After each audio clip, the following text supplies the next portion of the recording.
పాపం పండింది, కుటుంబాన్ని కన్నీళ్లమయం చేసింది. యాకోబుకి ఏం అర్థం కావటం లేదు.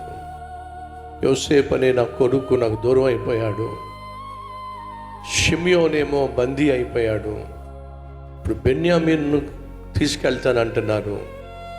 బెన్యామీన్కు కూడా ఏమైనా అయినట్లయితే నేను బ్రతకడం కష్టం. 20 సంవత్సరాల క్రితం వాళ్ళు చేసిన పాపం ఈరోజు ఆ ఇంట్లో సుఖం లేకుండా చేసేసిందండి, సమాధానం లేకుండా చేసింది, శాంతి లేకుండా చేసింది, కన్న తండ్రికి నెమ్మది లేకుండా చేసింది. ఆ తర్వాత ఏమైంది? కళ్ళకు కట్టినట్టుగా వాక్యాన్ని అందిస్తూ అదే వాక్యాన్ని మీ కళ్ళ కట్టినట్టుగా చూపించబోతున్నాను.